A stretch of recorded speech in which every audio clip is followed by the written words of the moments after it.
Hey, Bosh, how's it Howdy. going, man? Oh, I'm doing good. Nice warm day, getting my sweat on. How about you? It's very, very warm over here in California. Where are you located exactly? I live in Seattle. Oh, okay, cool. So you're not that far. We were actually in Seattle a couple of years ago. So, I just missed you. oh yeah, we were there for the Reformation project. So one of the topics that was in the documentary videos that I sent you. I don't know if you had a chance to check those out if you were curious, a little more curious about what it is that we were doing. But have you ever heard of something called the Seven Mountains Mandate? I'm afraid I have not. No. Oh, okay. Well, I look forward to telling you more about that. I've got Jezreel White, my producer, also joining us here just for the initial hellos. Wanted to Hello. say hi. He knows how long I've been after a conversation with you, so he's excited that I finally got you and that we're live streaming it. So that's I the most uh exciting part. I apologize for taking so long to respond. It's a habitual problem I have that I'm trying to work on, but I'm happy to be talking to you now. It's okay. Oh, that's quite all right. Before we begin, did you have any questions about the content? I actually had a few updates a few addendums I wanted to add to what I sent you. Did you see the questions, I the topics just that I sent you? I saw them about 5 minutes ago, and my eyes Oh, glazed okay. over them very quickly. But I'll look again. Just one moment. Ah, Let me see. so it's basically in three categories, with the second category being a lightning round of like, just give me a few sentences on each of these intellectual dark web personalities. And the addendum I was going to add is I forgot to put Sam Harris's name on there. Oh yeah. So I wanted No, to I add I'd love to hit on all of Sam this. Harris to that list. Yeah, I want to ask you who Sam Harris is, and then I want to ask you at the bottom it says what is QAnon, but I mean you're more than welcome to talk about them if you want, but I want to definitely ask you what is Parler. I want to ask you about Parler as well. Yeah, for So sure. many juicy things to talk about. And oh, Um, please, to so my cool. audience, because we've got a few thousand people on my end. Could you introduce yourself? Oh yes, I'm Albert Lopez. I'm an independent filmmaker from Los Angeles, and I'm working on a documentary about Christian nationalism, the rise of Christian nationalism in America, and something called the Seven Mountains Mandate. One of those mountains is media, and that's why I've been in such hot pursuit of an interview with you. Well, I'm happy to have finally had the opportunity. I'm ready when you are. Awesome. And we're also joined by my producer Jezreel White. Jay, if you want to say hi. Hey, how's it going? Thanks for having us on. Of course. Awesome. All right, cool. So I'm going to go ahead and hit record here. And I got some things rolling on my end. Because as I'm doing a documentary, I got cameras and sound equipment and everything sort of going. And now here we go. This meeting is being recorded. Duly noted. Yeah, I know, right? Thank you, Zoom. Thank you. All right, so let's begin with just sort of the initial introduction. Why don't you tell us who you are, what you do, and why you do it? Yeah. So I go by Vosh online. I am a live streamer who largely covers political content. The best bits get uploaded to YouTube. And I'm a socialist, a libertarian socialist. So primarily concerned with stuff like democracy, freedom, representation, and equal opportunity. Okay. And what exactly is a bread tuber for my audience? Man, that depends on who you ask.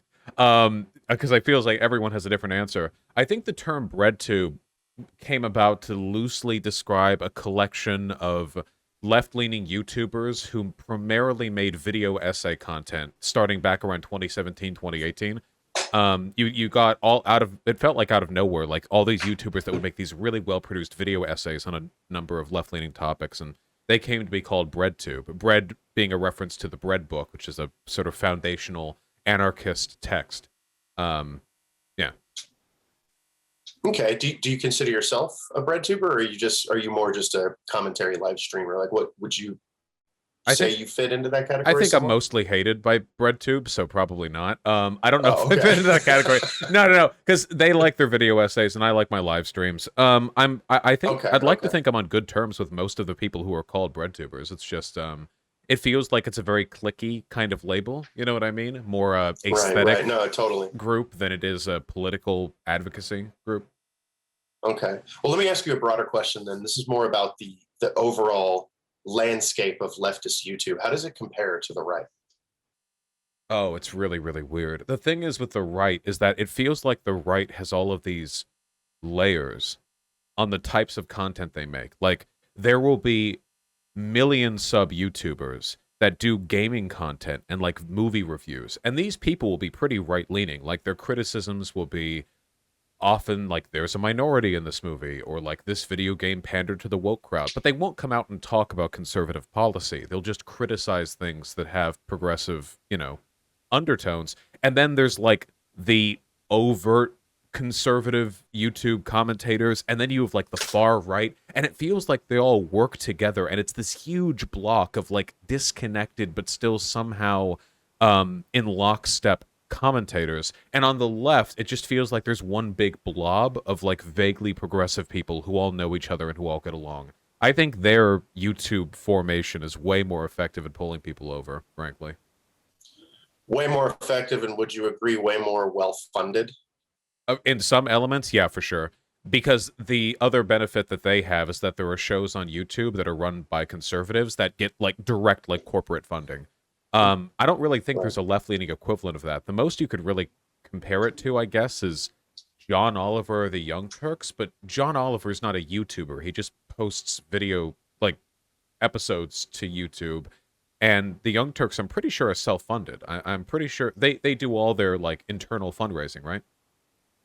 I think so. I want to say that I think Katzenberg, or there's like somebody's in the upper echelons of that, but I'm not a total expert on who funds the Young Turks by any means. I'm hearing they've taken some corporate money. Yeah, okay, they've taken some corporate money. So there is some money. I think they have. There is some money being taken there. Yeah. But your answer on what defines much of the right identity on social media, particularly YouTube, sort of brings us into our next topic, which if you could give us sort of a broad answer on what is cancel culture and how is it used in the current social discourse. So in the current social discourse, cancel culture is anytime anybody is criticized for anything they've ever done at any point in time. It is an utterly meaningless term which describes absolutely nothing other than a person's sense of persecution. That's it. It's meaningless. Now, when I use cancel culture, I try to refer to it as a habitual tendency for a particular community to infight or to gatekeep based on relatively trivial marks of distinction. So it's not cancel culture to want to fire a person because they were super racist on social media. Corporations have been doing that forever. That's not new. That's just a thing that happens. But I would say it is kind of cancel culture for like a YouTuber's tweet from 2013, which is problematic to be discovered, and then people want to like run them off the internet now because 8 years ago they said something kind of homophobic. That's what I think of when I think of cancel culture, like a trivial incident being blown up into this performative attempt at cultivating the moral purity of a community. It's amazing to me that the right likes to throw that term around as often as they throw it around, yet seem to have a really short memory that the right has been canceling people for years. I mean, when I was a kid growing up, nobody canceled shit quite like the evangelical religious right. They canceled Saturday morning cartoons. They canceled Dungeons and Dragons. Comics. They've been trying to rock music, metal music. Yeah. If you want to. Exactly. Heavy metal. I mean, Judas Priest going on trial for their lyrics and video shit. games? If that's not cancel culture, what is? Yeah, exactly. And they're effective with it too. They weren't just complaining on Twitter. They would write letters to Congress people and senators. There were debates within within Congress over the delusional fear-mongering of like Christian evangelical wine moms who have nothing better to do when their kids are at school. And that was the case for decades. Before that, we had McCarthyism and the Red Scare. That was being led by the right. Yeah. You go further back than that, and then there was all of the conservative fear-mongering about race mixing, or about Jewish Bolshevism infiltrating America, or about this, or about that. It's always been them. Yeah, the Satanic Panic. It's always been them. And nowadays, I mean, they'll call anything cancel culture. They call what's happening to Matt Gaetz cancel culture. Matt Gaetz called what's happening to Matt Gaetz cancel culture, like a federal probe into child sex trafficking. Like, dude, why are you canceling me? Like, it means absolutely nothing. And by the way, I think they know it means nothing too. They'll just throw around whatever terms they can to garner public support.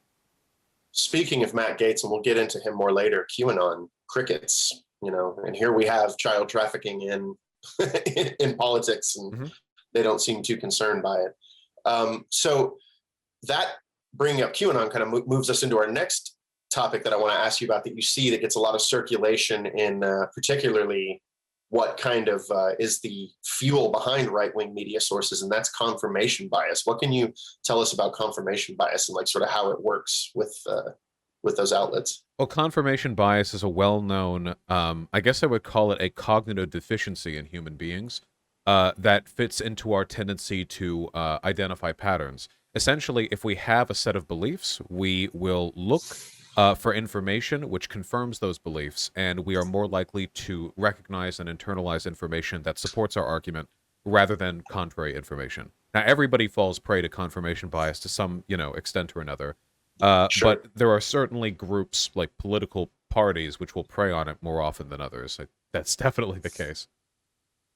Yeah, I would agree with you there. Now, in terms of like looking at not just the kind of media you find on like YouTube or in social media, but looking just at media as a whole, right? This includes corporate media. This includes the CNNs, the Fox Newses, the MSNBCs, and so forth. What can we talk about just like the amount of manufactured consent that comes out of these corporate sources who, they choose what news stories they should be focusing on? I mean, I seem to recall a few years ago, you may remember this, CNN was constantly covering the disappearance of this jet airliner. Meanwhile, the largest Democratic vote in human history was happening in India, and there was absolutely no coverage of that on CNN. Or back Can we during the talk a little bit 99% about movement. Yeah. Yeah, exactly. That's another probably more relevant to this conversation, more relevant example, definitely the way that the 99 movement was covered. What can you tell us about the way corporate media manufactures our perception of the world, manufactures our consent? Yeah, so funnily enough, this is something that I feel like liberals are worse at recognizing than conservatives, because if you ask a conservative, they'll say, yeah, mainstream lib media is conditioning people Right. to, yeah, et cetera, et cetera. Like, they know, even though they fall prey to it with their own media sources. But I feel like a lot of people have this sort of innate trust in the impartiality of evidence which is brought to them. Now, one thing is true. Generally speaking, mainstream news sources don't lie. They lie very rarely compared to other ways of getting your information. YouTubers will lie to you way more often than CNN. What they do is they Sure. lie by omission.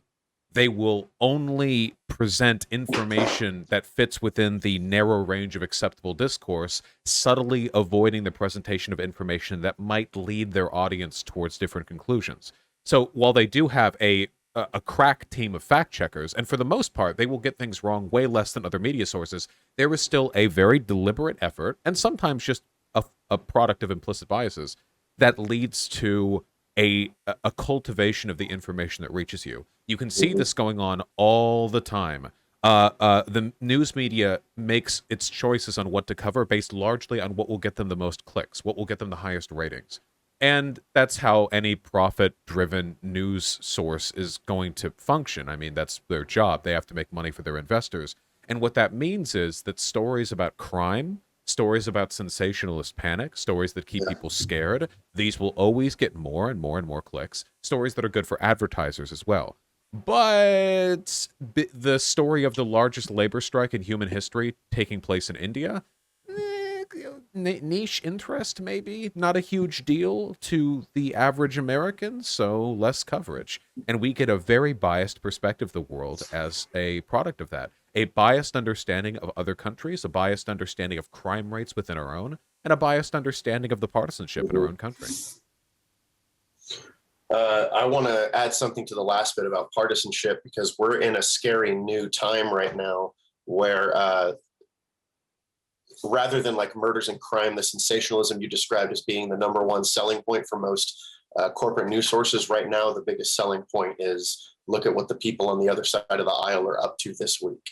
Mm-hmm. And that is contributing to what sociologist Emil Durkheim described as an atmosphere of societal anomie, like a rulelessness, a sort of sense of loss of overall like central values. You know, like we're in a place right now where these corporate news sources are literally selling our own anger back to us, and it's kind of creating the breaking down of social bonds. Would you agree with that? Yeah, I'm of two minds on this one. because the main issue seems to be the problem is that while both sides do primarily drive their clicks and their ratings based off of like, look at what the other side's doing, the problem is that the right is in another reality and the left is in this one. It's true that CNN, ABC, MSNBC, and what have you constantly perpetuate this social divide, but they're on the right side of that rift, you know? Like it's like we're all on an iceberg and there was a split and like the Republicans are drifting off towards a maelstrom off in the horizon, you know? And like we're standing on solid ground and we're calling out to them. The worry I have is that ignoring how insane Republicans are these days, like completely, absolutely beyond the pale crazy, will normalize their ideas somewhat. But it's important to remember, Republicans are like 35% of the population. Independents and left-leaning people are by far the majority, and I'm comfortable claiming the independents because they seem to lean left on a lot of social issues that Republicans have defined their base by galvanizing themselves against. So they are a loud minority. And while I don't like the social disunity, man, I gotta say, the right does a lot of stuff that's really worthy of like constant condemnation, you know?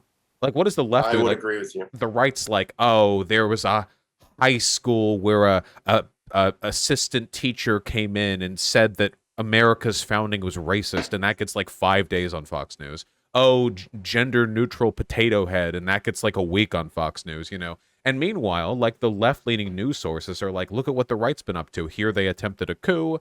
Here they are getting arrested for child sex trafficking. You know, here they are denying the most fundamental legal and civic realities of our country. It's like, well, maybe that's deserving of a little bit more attention than what the Republicans are doing, you know? Yeah, I would agree with you that it's not equal in terms of who seems to be poking the bigger holes in the Titanic, to add onto your iceberg analogy. But you know, the one of the fascinating aspects that our documentary covers is how there's been a drop in church attendance, yet there seems to be a rise in a religious nationalism that we see coming up, whether it's QAnon, whether it's the diehard evangelical crowd, whether it's the anti-abortion Catholics. They are solidifying into something that's quite big and scary. And I think that the reason that we're seeing this dip in church attendance and this rise in religious nationalism is because politics is becoming the new religion. You know, politics is the new, it's the new faith that they got to hitch their full wagon to, their identity, their beliefs. I mean, church sermons these days, a lot of them are so heavily political. It's hard to tell the difference between the average campaign rally and the average sermon. So that's just something that we've come across. Well, I just want to say, I want to bring us. I want to say quickly to that, it's funny that you mentioned that, and you also mentioned Durkheim earlier, because Durkheim defined religion as any sort of broader social practice which described and distinguished between the profane and the sacred, that it was really just a kind of social cohesion. He didn't actually factor the supernatural into his definition of religion. Right. And by that definition, as politics and political media becomes more all-consuming, it does begin to fit that definition more accurately, and I guess more holistically than what we would consider to be actual religions ever could. Religious attendance at churches is going to keep dropping. I don't think we're going back to that, you know. But people do like a sense of community. People do like a sense of being overwhelmingly moralistically obsessed with a given doctrine. People just seem to like that. So if religion as we understand it today isn't cutting it, then we defer to something else. Exactly. That is a good distinction. What Durkheim defined as the normalities that society that were disintegrating during his time were social bonds, like community, not necessarily religion or anything supernatural. And it's also, I should note to your audience that the project that we're making is not anti-Christian, not anti-Christian person or anti-Christianity. We are simply pointing out and exposing a lot of the practices of religious nationalism, Christian nationalism in this country, which uses religious language to buttress their ideologies, make their ideologies sacred, and then defend them on those grounds. That's why, you know, protests against critical race theory have to do with mythologizing the founding fathers and stuff like that. Like that's as one particular example. But I don't want to sidetrack. I want to get back into this. And I want to move on to our lightning round. Yeah, let's do it. Of right wing personalities that that I'd like to ask you about. And these are all guys and gals that we feature in the documentary. And I just want to ask you about them. Your answers can be as quick as possible, just a couple of sentences on each one. And we'll go ahead and start with Sam Harris. Who is Sam Harris? When I think Sam Harris, I think like intellectual dark web to the core. From what I've seen, it seems like Sam Harris. Oh God, sorry, I'm gonna spend more time talking about him than anyone else on this list because I saw the list. Oh well, you know what? Let me actually look before we get into him, and we can save him for later. He's a complicated guy. He is.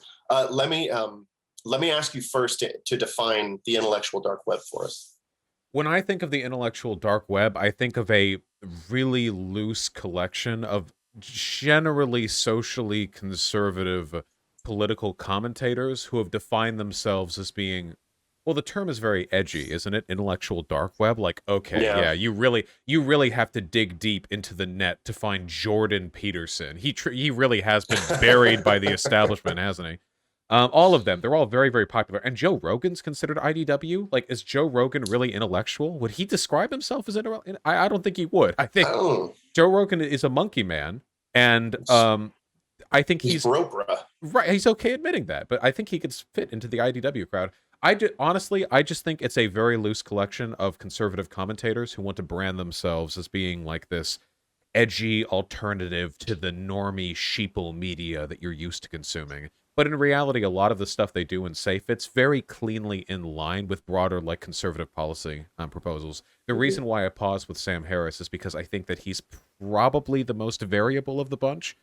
Depending on who we're about to talk about, I think he's probably the most variable of the bunch in terms of like what position. That's kind of why I started with him. He's the least extreme of the people on this list, and he has like some interesting things to say. You know, when I was sort of deconverting and finding atheism, he was one of the first people that I was reading, along with like Richard Dawkins and things like that. Mm-hmm. But then you start talking to him about Islam, and he loses me pretty quickly. Yeah, I think that in some ways he's quite liberal.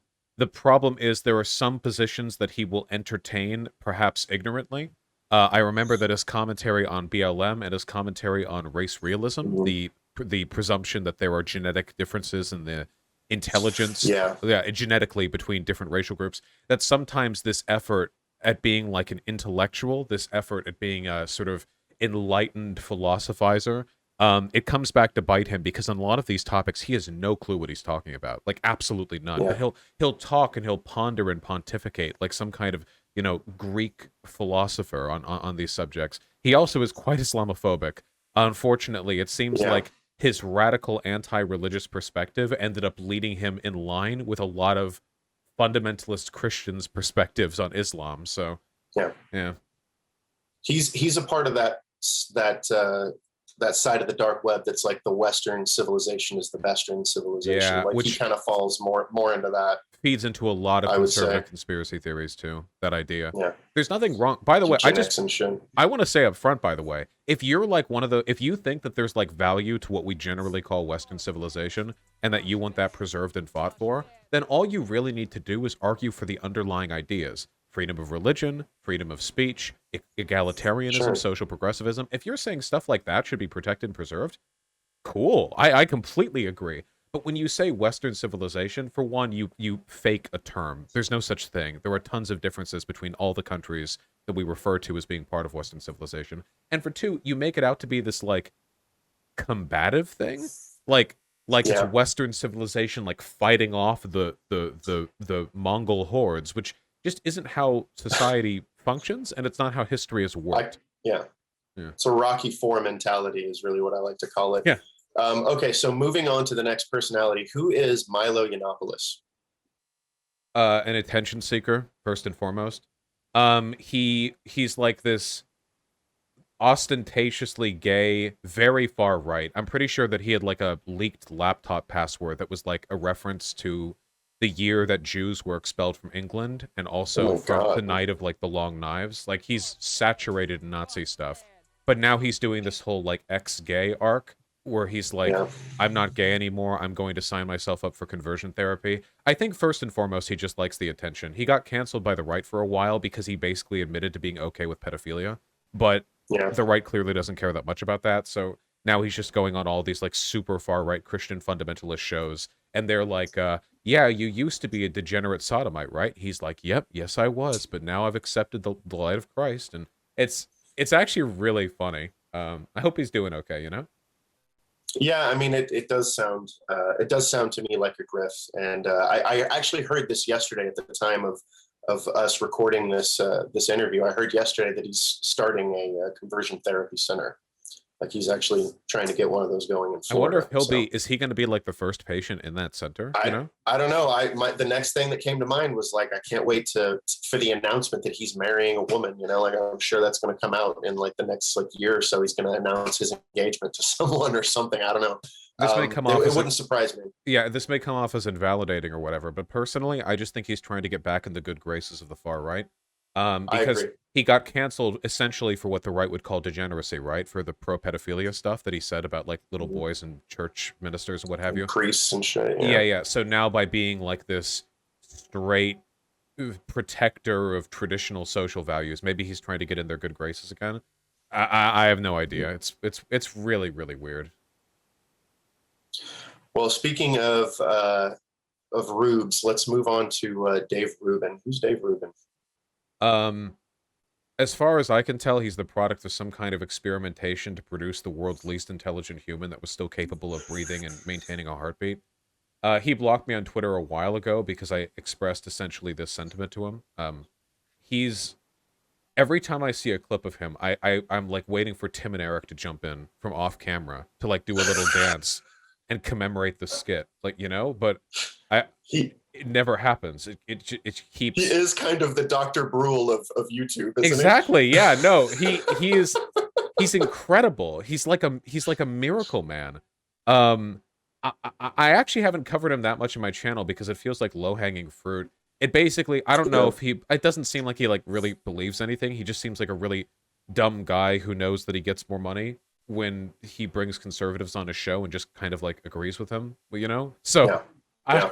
I don't know. Maybe like he saw that he converted to Christianity and then like everyone clapped and he got more money. So like I have no idea. I don't know what's going on in his head. Inside his head there's like a very hardworking hamster on a wheel, and I don't speak hamster, so I can't relate to the process. Okay, that was great. Moving on. Who is Tim Pool?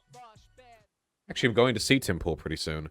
Tim Pool, I don't think Tim Pool is dumb. I think Tim Pool is insanely influential. I think for a while he was actually the largest conservative on YouTube. I think his thing is that he will make incredibly conservative arguments, but he'll frame them as being part of some sort of principled, nonpartisan stance against like authoritarianism. But the authoritarianism he's always concerned with is like the left going woke and never like the right being openly authoritarian, you know? It seems like since the election, he's dialed it back a little bit, and he's doing a little, just like slightly more cultural commentary. But that's the feeling that I get from him, you know? There are a ton of people in his audience who I don't think are like super far right, you know? I think that he just comes off like this disaffected liberal, who will try to move people to conservative positions by appealing to some kind of contrarianism in them, you know, like this innate desire to reject what's considered to be like status quo arguments. Mm-hmm. But I would describe some of the stuff he says though is extremely far right. I mean, like a lot of the stuff he said, like the election and like the votes, count of whether like the election was stolen, all that, like the idea that the military is going too woke, which just recently, you know, Matt Gaetz got clipped arguing with the Joint Chiefs of Staff chairman for. So he cites like Breitbart all the time. So it's definitely like conservative. I'm not saying it's not. That's just his aesthetic. It's an effective aesthetic. Well, so we were just talking about Dave Rubin, and what's interesting about him and Tim Pool is that they do describe themselves as liberal, and Dave likes to use the term classical liberal, which is ridiculous. Before we move on to the next personality, what is according to these guys a classical liberal? A classical liberal has literally no definition to these guys. Absolutely none. Sarg0n Of Akkad was a fan of calling himself that too, and he called himself that while talking with me about the necessity for England to become an ethno-state. It means absolutely nothing to them. Real classical liberalism, of course, is an adherence to the liberal principles around the turn of the Enlightenment. That would be free trade, open borders, free education for all, like free market economics, and a strong commitment to freedom of speech, freedom of movement, freedom of religion, stuff like that. You know, Adam Smith, like constitutions type stuff. You know, they don't believe in that stuff though, so it's not really applicable. Yeah, I considered putting Sarg0n Of Akkad on this list, but he's really not that hard to figure out. If there's anything you want to tell us about him for people who may never have heard of him, who is Sarg0n Of Akkad? He's the guy who I debated twice. And after the second debate, he publicly announced he would no longer be doing debates with people on the left. So, I don't know. He's a silly guy. He's a silly kind of guy. I mean, in reality, he's basically just like a white nationalist who uses his accent to come off quite a bit more posh and intelligent than he is. It's one of the reasons I hate Brits so much. There are so many Americans who will listen to their accents and think, oh my god, this guy is spitting truth right now. When in reality, they are saying the most asinine shit you can possibly hear. Thankfully, I think that's worn off a little bit, though. I hear people say that British accents, like, I'm not seeing as many people praising, like, British accents anymore. I feel like performative anti-Anglo sentiment online has actually done a lot to make people less, amicable towards those accents. I wonder how smart they would consider Sarg0n Of Akkad if he sounded like all Cockney and like like some soccer hooligan. If Sargon spoke with the dialect of a American Southerner, then he would have like 6 YouTube subs, and I would actually pay to see an alternate reality where that is the case. So moving on to this next guy, and at the time of this interview taping, this guy hasn't been having a good week. What can you tell us about Steven Crowder? Oof. Oh, he's a huge YouTube conservative. Steven Crowder, I think big audience. This guy's in a massive audience. Huge audience. So yeah, right now Steven Crowder's having a very bad week because he got tricked into briefly making eye contact with a person who is familiar with politics, which is not Crowder's brand. Crowder made a brand off ambushing random civilians to debate them on issues that he had memorized talking points on. But yeah, very tremendously embarrassed. The PR was so bad on what happened the other day that his father must have called in favors, because the very next day at like 10 a.m. he had an interview with Donald Trump Jr. So like, this is an interview with the president's son being announced 13 hours beforehand on a Tuesday at like 10 a.m. This was not something that was planned beforehand. They had to quickly like wipe away the PR with the interview, which is really, really funny. I think the thing that makes Crowder most impressive is that of all the conservative commentators, he is the one who will do the least to mask outright bigotry with intellectualism. If you watch the rest of them, they'll say like heinous right-wing shit, but then they'll be like, oh, well, actually, this is an adherence to this principle. Or like Ben Shapiro will be like, and this is why scientifically it's irrational to do this or that. But like Steven Crowder will just like call trans women brutish and ugly, or just make jokes about black people being stupid. Or I was going to say, I recently saw a video. I saw the video. He did the one where he wore the Spartan cloak and talked about how gay people are basically pedophiles. Yep. There's the one where he talks about these subsidies that are going to black farmers, and rather than talk about the history of it or the issue itself, he just basically does this like black impression. No, like, he did a oh my God. He did a minstrel show. The only thing that was missing was shoes. shoe shine on his face. Yeah, he did like yeah, like I mean, I'm not going to do the voice because I don't want to get clipped. But it was repulsive. but he did the whole thing. Like yeah, and there was no joke apart from black people are stupid drug addicts. That's it. That was the only. There was no other. Yeah. There wasn't even a context to the policy or the article that he was reading that would have justified it. It was just he saw black people being mentioned, so he had to make it clear he thinks they're dumb. It's not just that. I can't find this clip on the internet anymore. I feel like it got buried or something. But back when people were talking about Trump's like concentration camps at the border, he had one of his more brown like co-hosts in a little cage, you know, with like a little lollipop and a little beanie hat, you know, like he's a kid. He's like, I am cold. I want my burrito or something, like literal like kids in cages. But like, so the thing that I admire about Crowder is that he's comedy. Right. It's very pure in his bigotry. He doesn't try to obfuscate it. When you watch Crowder, the punchline of the joke is that if you're not a white, straight, cishet like guy, like you're subhuman. And that's the whole thing. And if you just keep that in mind, that explains everything that he does. He has mastered performative cruelty, which is why it's so funny seeing him cry and run off when Sam Cedar gets up there. Who, by the way, in that interaction, as far as I can tell, it seems like, and there are people talking about this, it seems like he and his co-host were trying to make like anti-Semitic jokes about Sam Cedar. I saw that about his eyes, about like his like, let me see your velveteen rabbit eyes or something like that. It's like, what which the is fuck? Like, extremely weird claim, because I'm pretty good at off-the-cuff insults. I have never in my life thought of beady, soulless eye, because they called him soulless too. Beady-eyed, soulless. I have never in my life thought like that's an insult I would apply to a person. I've never looked at Sam Cedar's face and thought these are things that I look at when I see him. That he looks soulless and beady-eyed. But they like committed to that joke, and given that Crowder has made a name making fun of every other minority group, including Jews, by the way, if you go back far enough in his program, it wouldn't be surprising to me that that he would just default to anti-Semitism while arguing with the Jewish guy. So, you know. Yeah, it was pretty bad. And Sam actually put a pretty funny response up where he's like, "This is where your world ends," and like lasers shoot out of his eyes, dude. It's freaking hilarious. You'll have to see that. Okay, so moving on to on our list of one last thing, by the way. Sorry, go ahead, please. Oh, I totally forgot to say. Also, Owen Benjamin used to guest host the show, and Owen Benjamin is a literal Nazi who praised Hitler and Mein Kampf. And he's also had positive interactions with Stefan Molyneux, also a Nazi.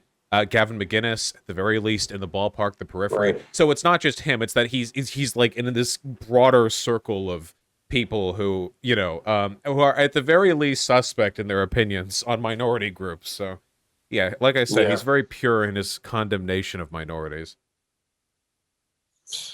He certainly is. Moving down our list of interesting personalities, this next one, you actually spoke to him, I want to say a couple times. You definitely had at least one interview with him. Tell us about Jesse Lee Peterson. Oh, I love Jesse Lee Peterson. That guy, Jesse Lee Peterson, I have to try to find language that I can use here. I feel like if you went up to Jesse Lee Peterson, you pat him on the shoulder, and you said, you know, 150 years ago, you would have been like my favorite slave owned by my dad. JLP would consider that a compliment. There's actually a photo of him. It's a little old, but he got presented an actual like cotton bag that was used by slaves in America. And he like took a photo with that, like holding it up, like smiling, you know, like, yeah, that's a real photo. I think it's like a couple years old, but you can find that. He seems to me, he seems to me like he revels a little bit in self-hate. I remember when I talked with him, he talked about how like he's white on the inside, and that's why he's like better than other black people. But he's also like got several ex-wives and children who he doesn't speak to.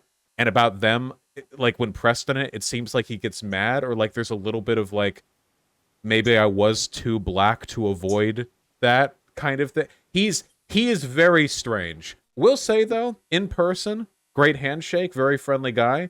I know you're looking at me like very confused, and I promise you that the experience was shared by me when I met him in real life. It's just, I don't know, because it's kind of insensitive to say, right? Like the self-hating black guy, that's like an inappropriate trope to evoke, but that describes his behavior like extremely well, and he so jovially plays into that trope. So I don't know how else to say it necessarily. He called Trump the Great White Hope. He says, like, when I've frequently seen him do this many times on his show. He'll say, "Oh, you'll have to excuse me. I'm just black and slow."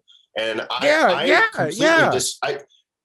completely disagree with that. I think the man's a genius. I think he has built himself a very successful niche. He's got not only his program that's very popular, but he's got catchphrases out there. He's got merchandising. Like, this dude I have one of his shirts. Solidified. I bought one of his shirts. I bought it for $30. Absolutely. I'd do it again. I think he's a very savvy businessman who really knows who his audience is. That's kind of my take on Jesse. When I met him, I don't know how much.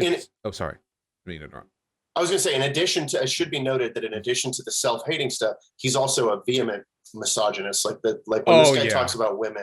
When this guy talks about women, it's like, dude, like, you need to get laid or something. Like just the way he talks about them.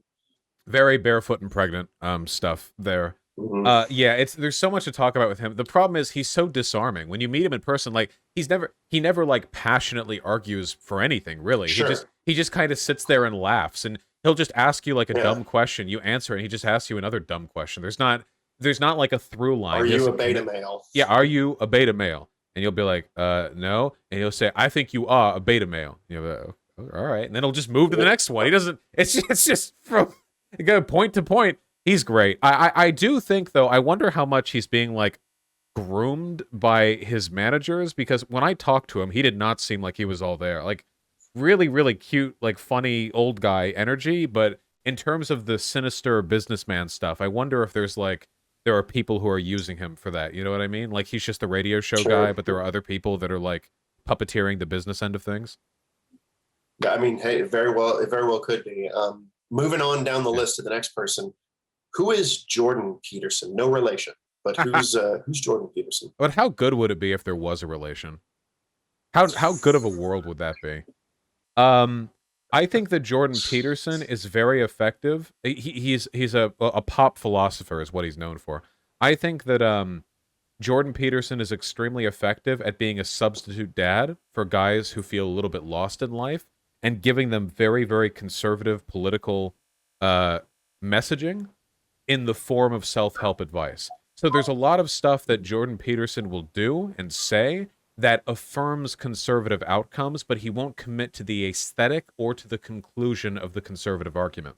So rather than saying, for example, that women shouldn't work in the workplace, he'll instead say that through his Evo Psych knowledge, there's a lot of, like, really weird historical lack of precedent for men and women working together, and that we don't know the rules just yet. And if you ask him what he means by all that, he'll avoid answering, but the only conclusion to all the stuff that he said leads up to, like, well, maybe women don't belong in the workplace. Maybe women belong to work at home, you know? Men are order, women are chaotic, you know? All of these new social rules, the maps of meaning, they haven't been laid out yet. But he frames it and obfuscates all of it through this philosophical jargon that is completely incomprehensible. He is not a philosophy professor. He's a psychology professor. When he's talking about psychology, he's pretty well-reasoned and educated. I mean, that's his job. When he's talking about philosophy, he's as educated as I am, or I assume as you are, but he dresses it up in these exceptionally flowery sentences that, if you actually pull them apart, mean very little. I recently went over a video of his where he talked with Ben Shapiro, you know, again, conservative outcomes here, and he would say the most obvious or the most asinine shit, but he would dress it up with, well, frankly, with language that your average person wouldn't be able to parse effectively enough to understand that it's BS. That's the problem that I have with J0rdan Peters0n. I think he actually says some really far-right stuff, just he dresses it up in a way that it comes off as like this philosophizing that people are supposed to take seriously because it sounds smart. His stuff on, like, cultural Marxism, for example, in addition to being incoherent, it's also as conspiratorial and socially damaging as, like, McCarthyite accusations. The idea that all of society is being infiltrated by, like, you know, woke SJWs who are controlling the fabric of government and politics and corporations and media, and that pretty soon you'll be unable to express any of your ideas or values because the censorship police are going to come for you if you misgender a trans woman. All of this ended up being complete BS, mind you. But he got millions of followers by essentially fear-mongering. We say this guy's an intellectual, but, like, remember, his following did not come from 12 Rules to Life. It came from the C-16 Canada panic. And by the way, Yeah, still yeah. nobody has been arrested for misgendering a trans woman. It still hasn't happened years later. So, It's yeah. what you call the politics of hypotheticals. It's what guys like Peterson and Shapiro especially thrive on, is like a lot of these like BS slippery slope arguments. I think feel. I think he's a snake. I really do. I know he's intelligent, and I think that he's aware enough of the outcomes of his positions. It's not like he's not a Christian conservative. Like, he is. We know that. He'll just dress up these arguments in a way that are designed to exploit the weaknesses and insecurities of his Jungian audience. archetypes. Yeah, to the extent that he's like all the familiar different with them. There's a funny meme out there where it's like a question answer with J0rdan Peters0n. Oh, hang on, I gotta shut my window here. It's getting loud. There's like a question answer with J0rdan Peters0n. It's like, Dr. Peters0n, what's your favorite color? And the answer is just this long, like you said, flowery sentence. Well, we must examine the axiomatic Jungian archetypes of the juxtaposition of neo-Marxist feminism. And it's absolutely hilarious. I could not do that. He dips his words. Do what? I'm sorry? Oh, sorry. I couldn't do that right now. In 50 years, I'll be able to do that. I'm waiting to be old enough that when I just vomit bullshit, people will take me seriously, because right now people will see right through it. But when I have like an old man beard, when I look like Chomsky, like on the brink of death, I'll be able to say literally anything, and people be like, yeah? People will just eat it up. Yeah? I mean, we're assuming that we're not all going to be underwater by then. I'll be a wise fish. So moving on. Oh, by the way, before we move off of Peterson, what'd you think of all the Red Skull stuff that was recently in the news a few weeks ago? I thought it was pretty funny. I think there was a bit of a mismanagement here, because while it's true that J0rdan Peters0n does express like Nazi conspiracy theories, that's true. The cultural Marxism thing is literally just a name swap from cultural Bolshevism or Jewish Bolshevism, which was a Nazi conspiracy theory expressing the exact same thing that J0rdan Peters0n says, except they specifically said Jewish people were doing it instead of them, The problem there, though, fundamentally, is that like the Red Skull is an open advocate for Nazism, as opposed to like one of the philosophizers who legitimizes Nazi rule. I think it would have been a little bit better narratively if it hadn't been like J0rdan Peters0n was the Red Skull, but rather the Red Skull was able to like recruit a bunch of people who had heard about the conspiracy theory, that they got from like some professor who looked and acted like J0rdan Peters0n, like essentially that the messaging that he was delivering was easy to pull people from into like Nazi circles. Right. I think that would have been a more effective allegory. Right, but the writer Coates, I believe it was, just went really balls out with that, which I thought was kind of funny. I'm glad they had fun. There were a lot of tweets that were like, "Hey, say what you want about J0rdan Peters0n, but his book 12 Rules of Hydra is great." The 12 heads of Hydra, yeah. Funny. The other 12. Yeah, the 12 heads of Hydra.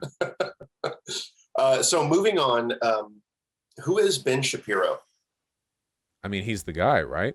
A conservative debate lord, except he doesn't debate debaters. He debates college kids. Insanely far-right political positions, but, he dresses them up, again, intellectually, the way they all seem to avoid facing responsibility for the stuff they say. Honestly, just kind of an embarrassing dude, I think sometimes the mask slips, like in his BBC interview, when he was, what was it?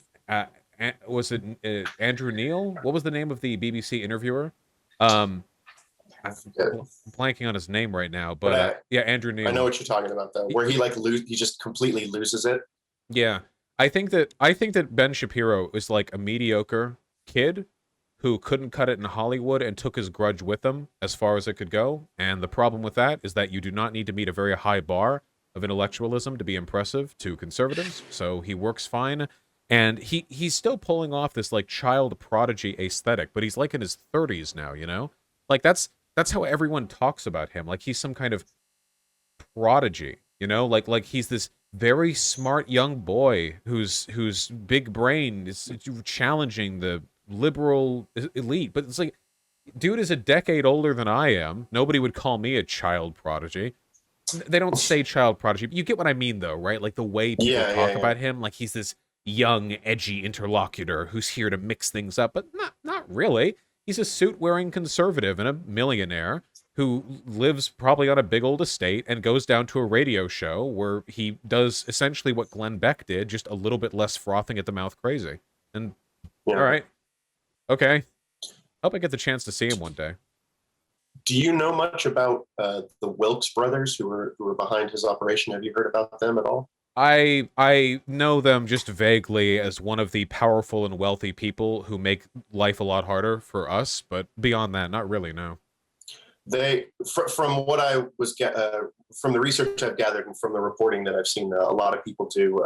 They talk about how they're kind of like these oil fracking billionaires who, when he was, like you said, leaving Hollywood and taking his grudge with him, these guys are like really uber conservative, but they loved what he did and they started like funding his advertising. So like if you look at his like advertising budget, particularly when he started out, it's like somebody else is writing these checks. It's like the amount of like saturation that he and someone else we're going to get to here pretty soon, Dennis Prager, points to a lot of what I think is one of the keys to the success of right-wing tubers, which is that they have a lot more private funding than the left ever will. You know, I the wish left, I had private funding. Jeez. Yeah, I know, right? Where's your George Soros check? You know? Yeah, we all joke, but in reality, money is really hard to come by on the left. You know, people talk about George Soros and like not Warren Farrell, God, Warren Buffett. Warren Buffett, right? Being left leaning, but like these guys do not engage in like the committed project of funding media for the left. They not really. Sometimes I think sometimes they donate to like more establishment, like liberal or charity causes, you know, stuff that's easier to write off for charity case, but for tax purposes. But with regards to like the opportunity for people to blow up on YouTube, this just doesn't happen to the left. You can go right now. Who here has heard of Abigail Shapiro? I'm kind of asking my audience here. Well, I guess I've talked about her, so everyone here would have, but she's not a large YouTuber. Everyone on YouTube knows who she is, though, because she has probably hundreds of thousands of dollars pumped into advertising her channel. It gets shown everywhere, all over the place, and she's the sister to Ben Shapiro, of course, so, you know, there's that money. I don't know if the Wilkes brothers are funding her, or if Ben's funding her, or if it's just family money or what, but that stuff is really hard to come by on our side. Like, ContraPoints. You know Contra, I assume? Yeah. Yeah, ContraPoints doesn't have I love that. her content. Yeah, Contra's huge. Very, very big. And where does she get that size from? The quality of her content, you know?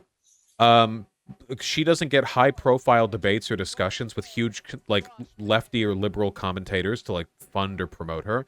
She gets a couple of news articles every once in a while, but they're usually written by people who have a sincere interest in the stuff she produces. There's not money behind the scenes there. It's just another person in another New York apartment doing everything they can to make content.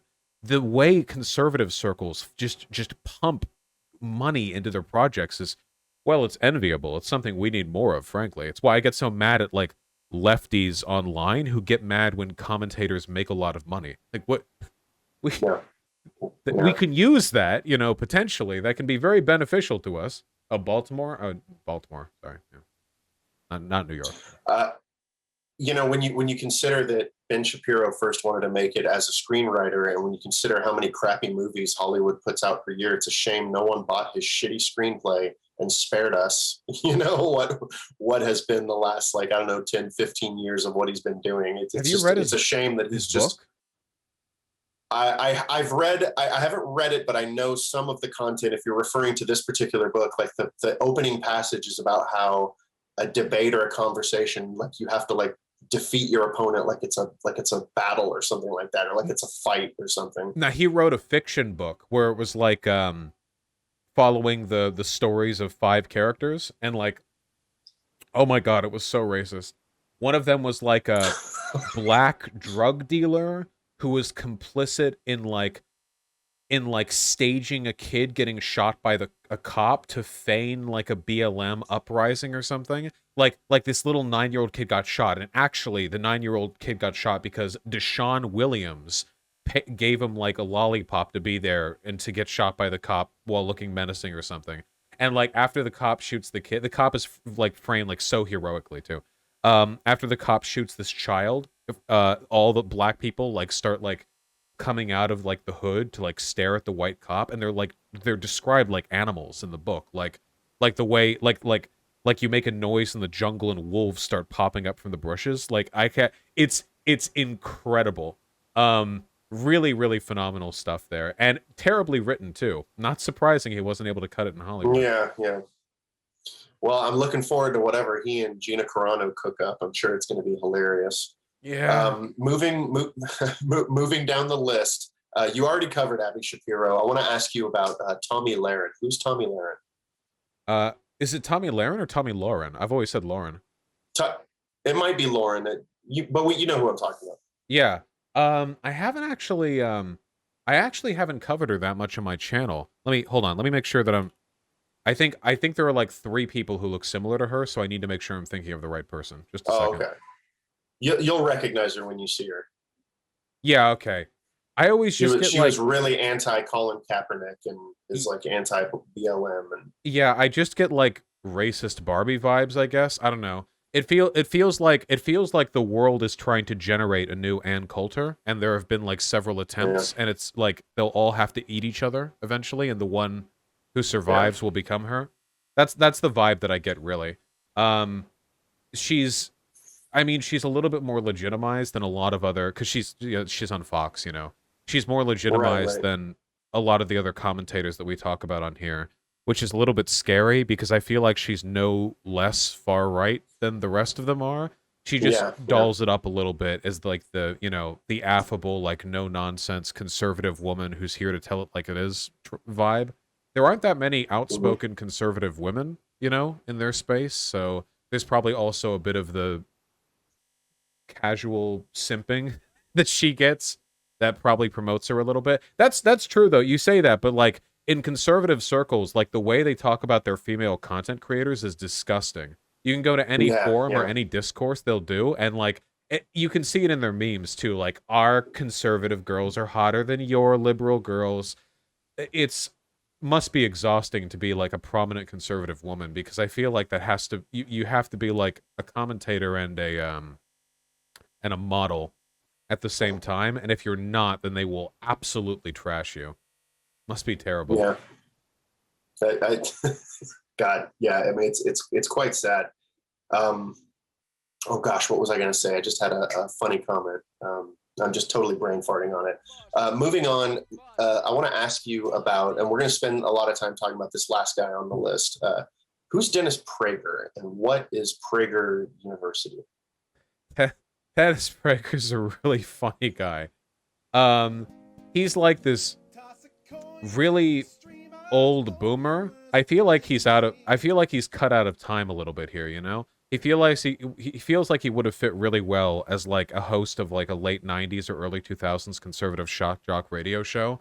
But then one day he heard about like the concept of Roosevelt and the fireside chats, and he got really, really conceited over it. He was like, I'm going to be different.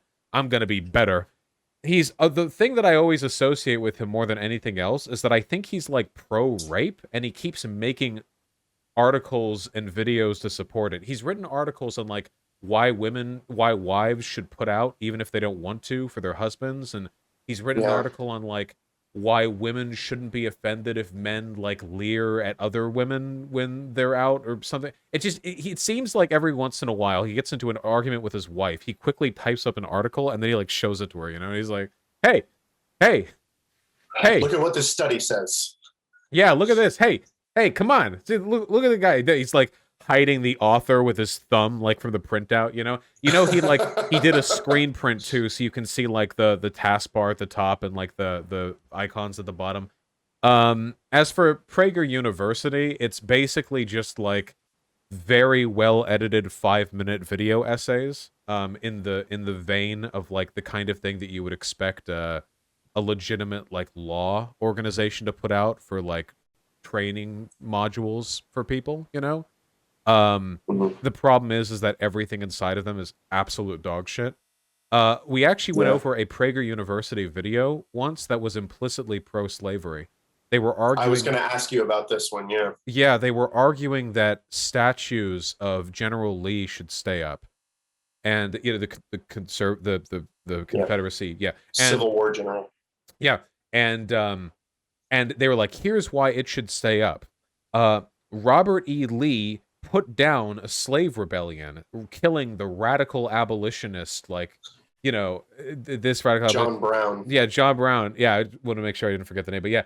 And it went on. It was like, and look at it. He decided to fight for, he could have been with the Union, but he decided to fight with the Confederacy. It's like, is this video pro-slavery? I can't tell, but it kind of feels like it is.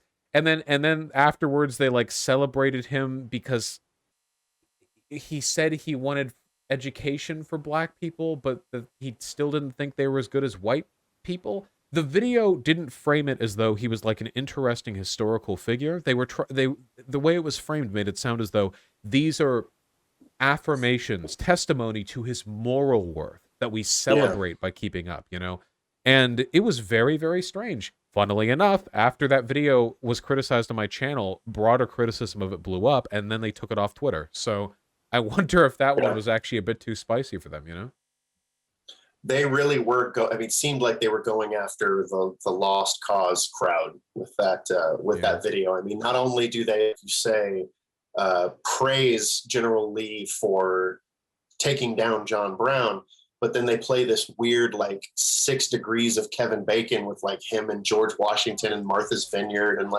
he's buried right next to where George Washington once took his dog on a stroll. There's these weird connections they try to make, and then they also mention his quote. How they thought it would be a good idea to include this quote is beyond me, but his quote where he's slavery was worse for white people because because black people are better off here as slaves than they were in Africa. And that happened. The video was fuck? What? The real victims of slavery were white people because they had to put up with black people. At least black people got a free ride to America, right? It's oh my God. I really do believe that a lot of the conservative commentators we're talking about right now would be totally okay with bringing back slavery. I give them 5 years if they were convinced it was a politically expedient path to take. If there was some big social uprising that for that sort of thing that they could profit off of, I think they'd be pushing for it. Yeah, I think a lot of people don't understand how perilously close we are to about a century of social progress getting Thanos snapped out of existence by how radically far right some political commentators are. It did not used to be like this. I remember Fox News back during the Bush years was incomparable to Fox News now. Not to say it was good back then. It wasn't. They still lied. They were still far right. They were still bigoted, sleazy pieces of shit. I'm not that hasn't changed. But the extent to which and the types of conservative stuff they pushed, it is incomparable to what we see today. So I don't know. I guess we'll see. I'm on the anti-slavery bandwagon. We'll see if that pays off. I'm going to agree with you, and I'm going to add to that. These people that we're talking about, they're pro Blue Lives Matter. They're pro incarceration. So as far as I'm concerned, they're already pro slavery. With the way that the state will you're already in that camp. The state will rent out prison labor to corporations for pennies on the dollar. Yeah. It's pretty wild. You're already a slave master. So we sort of talked broadly about the content on PragerU. Have you seen the new stuff they're doing with kids? This Leo and Layla stuff where they're it's because it's scary because PragerU is actually played in schools, right? Aren't there? I mean, private schools I'm sure play them, but aren't there public schools playing PragerU videos as well? Some teachers do. They're very widely circulated, and now they seem to be going for a younger. Whoops. Well, of course. I mean, haven't. Oh, yeah. Unplugged the headphones. Clumsy me. And now they seem to be going after this younger demographic. Well, religious evangelicals have always been like that. It's easier to convince people to be religious when they're young. It's easier to convince people to believe anything when they're young. And there has always been a concerted effort on the part of conservatives to get them as young as possible in every way. I actually did a video on what to do if Prager University is showed at your school. It's a video that I'm very, very proud of because if you're a student, like a high school student, and a Prager University video is watched and you know it's BS, which if you watch my content enough to be aware of the existence of that video, then I'm assuming you probably can recognize that. It's really difficult to push back against that. Because if you see a Prager University video in a school, like, there are 30 kids in that classroom, maybe, and a professor who agrees with the content of that video, that's why they showed it. What do you gotta, like, argue and argue with everyone, like, actually that was highly inaccurate, and then like the 20-minute breakdown that you'd need, it's really, really difficult to do. So I'm happy with that video. I did cover one of those like PragerU kids things where they went back in time and they saw Ronald Reagan. That was just really funny. That was just too fun. I didn't even have commentary, really. It was just really, really funny. It was just me pausing every 5 seconds and laughing. That's hilarious.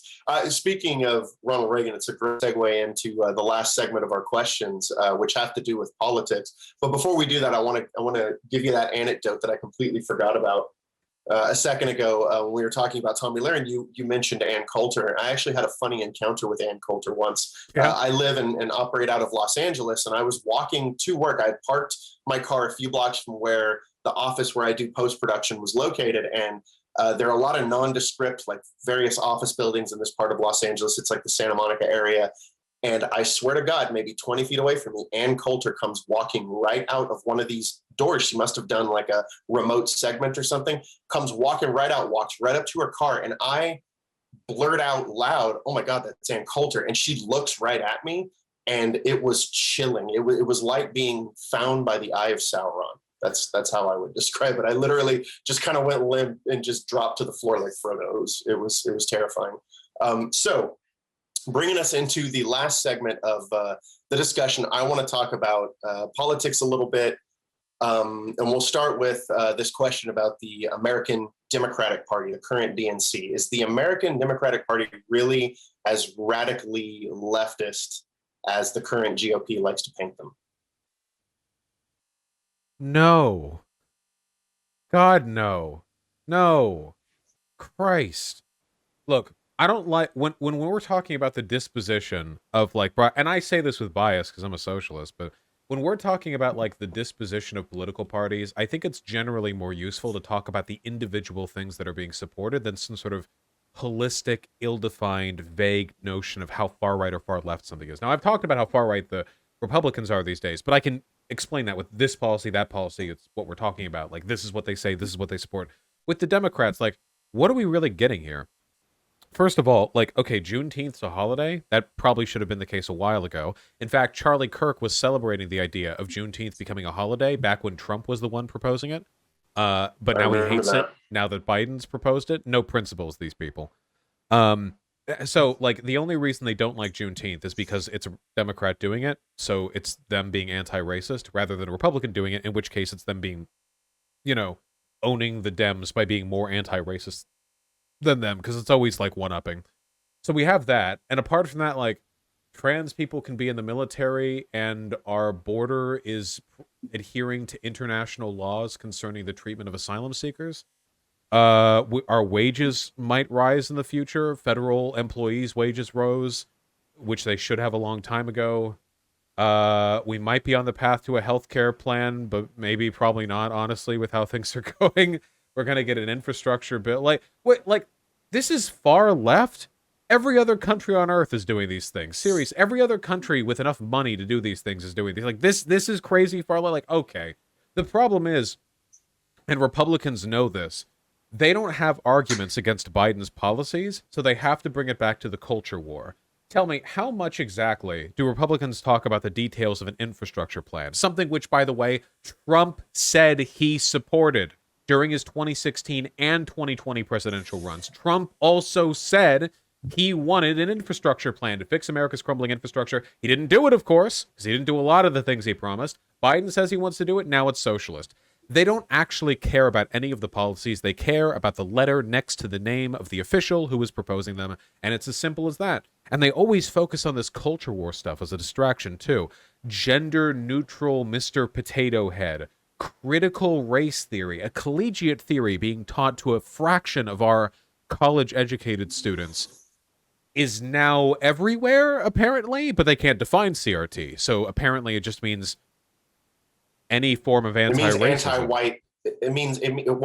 What they're trying to do is rebrand. I believe rebrand their the only racism we see is reverse racism. That's what the criticism of CRT seems like to me. Yeah, exactly. It's just a way. It's just like the next phase of that. Yeah, critical race theory is everywhere. They're teaching it in our elementary schools when they say that racism is bad, et cetera, et cetera.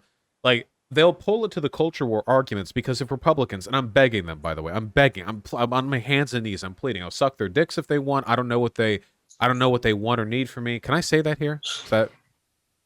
I don't care. Okay, I'll just make sure. I can say it. Stream. My documentary's got all kinds of colorful language in Okay, there. I'm just making sure. I was trying to be a good boy for the first hour, but anyway, just please, I beg of Republicans, just take a deep breath and look at some of the policies you're criticizing, because it has been proven that Republicans will wildly switch their opinions on policies based on who's proposing them. You can have the exact same policy being done by a Democrat, they'll hate it, a Republican, they'll love it. Just take a deep breath and look at the infrastructure bill. Do you really have that much of a problem with our provably crumbling infrastructure being touched up? Is that really something you have a problem with? Do you really have a problem with us adhering to international law concerning asylum seeker standards? Law we helped write and signed. Do you really have a problem with that? Like, just take a second. Stop getting distracted by every attempt on the part of the people you watch to lull you away with random media trivialities and just focus on the actual meaningful stuff that's being done. And maybe we could have a conversation. But you talk with these people and you can say anything and they'll call it socialism. You can say anything and they'll call it woke nonsense. Stuff that they would have agreed with. How about this? I'll say one last thing. How much did Trump brag on and on about how low black unemployment was under him? I mean, unemployment in general was really low under him. So black, Latino, brown, Asian, whatever. He bragged about it all the time. And Republicans, they clap like seals. How would they have done if a Biden administration had made those claims? They would have said he's dividing the country with this partisan and racially biased language. Why does he have to say black unemployment is down? Why couldn't he just say unemployment in general is down? Why does he have to make it a race issue? They would have. They absolutely would have. But they don't care. If one side does it, it's fine. If the other side does it, it's bad. It's no commitment, no principles. And as long as they act like that, there's really no way to talk to them, apart from yelling this at them, I guess, you know? Yeah. Well, I mean, it just goes to show that really their only principle is the acquisition of more power. Yep. And it's becoming that, for the leaders. That grip is yeah, exactly. Well, that grip is tightening because demographically their numbers are dwindling. So they're kind of freaked out about, reaching like a year like 2050, which is just around the corner. And, it's predicted by a lot of sociologists that like white people will be a minority by that time, at least in America. And they're kind of freaked out about that. Now, before going on with the political commentary, I realized I left someone off that lightning round list, and I wanted to ask you about them really quick. You mentioned Mr. Potato, and that reminds me, who is Charlie Kirk?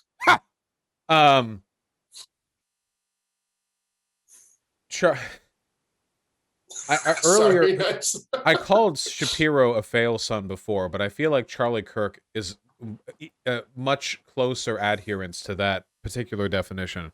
Charlie Kirk is like this. Charlie Kirk is empty. Whenever I see him, he just looks empty to me. He's a fail son. He dropped out of college. He doesn't seem to be like really smart or really talented at anything, but he has a ton of money behind him, an obscene amount of money behind him.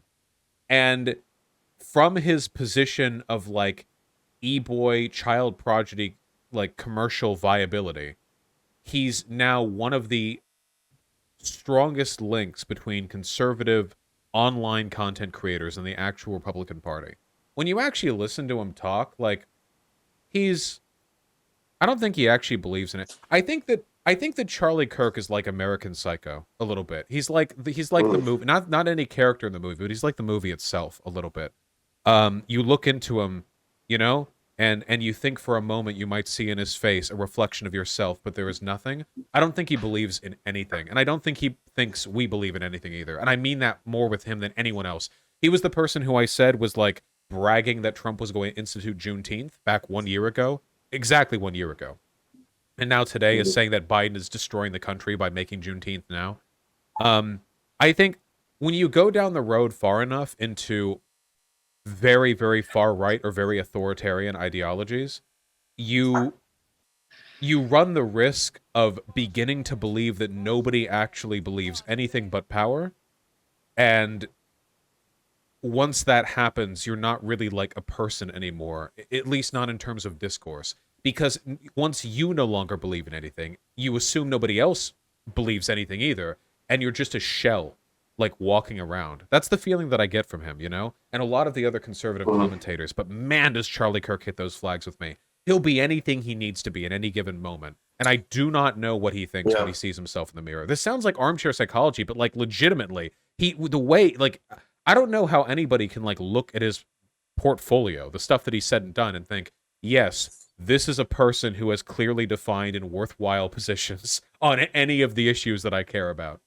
I'm sure he likes money. That's probably something he has a consistent, belief about. He no doubt does. And what I've seen of his work and where he seems to be placed messaging wise in the grand scheme of things is he seems very dedicated to bringing in young conservatives. Like he's really into targeting like the young adult, like sort of post high school, college age conservative. And I'm terrified at the idea of more, American psychos, as you say, running around with his philosophy in their heads. Yeah, Turning Point USA, the org that he reps. Turning Point.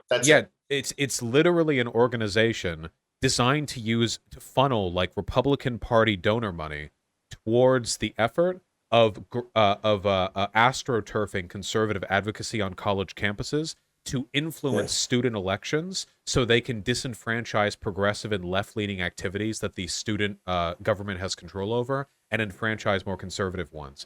I mean, they're basically doing to college campuses the same thing that America has done to like Latin American governments, except hundreds of them all over the country. We had one of these conservative booths at our college campus. Now, it was a very left-leaning campus, so nobody liked the guys who ran it, but they'll approach these people and they'll offer them money or whatever, and like, hey, do whatever you can, They have all these chapter leaders and branches everywhere, and they'll accept anyone, too. There have been people busted from within TPUSA just for being Nazis. Yeah, just for being white nationalists, Caught openly, too. Some of these people, not like covert white nationalists either. One of the people who got busted, I think they took a Instagram video of them rolling around in a hotel bed in Vegas surrounded by money saying white people going to take the power back or something like that. They posted that to social media.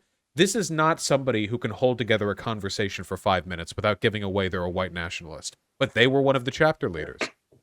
That's all it takes. They'll just take anyone and anything.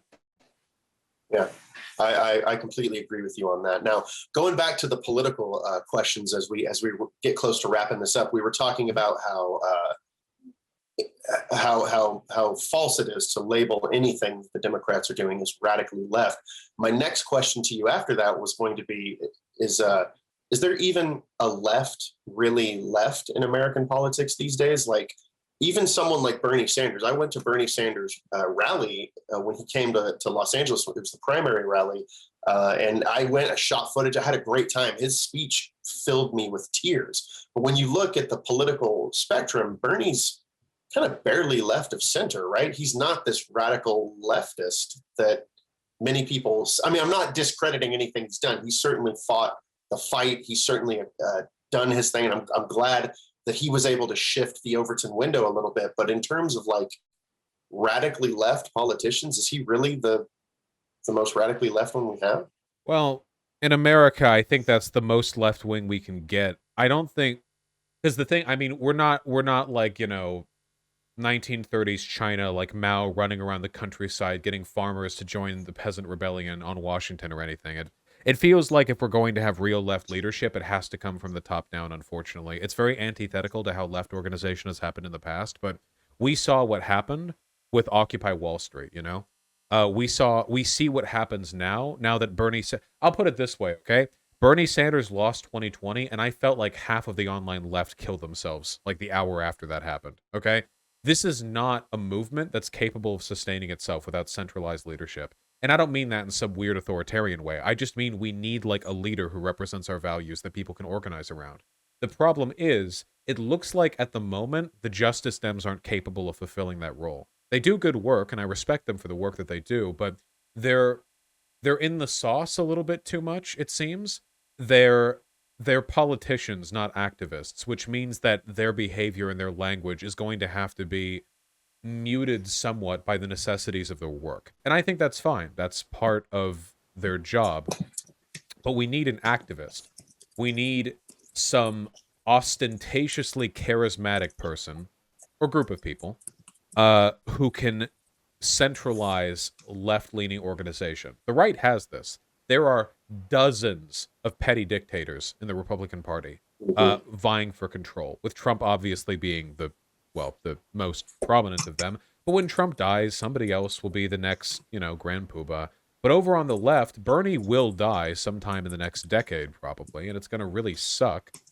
But, where do we go from there? Who's the next big person to step up, It can't be one of the existing politicians. Bernie Sanders was able to do what he did specifically because he wasn't a longtime Democrat.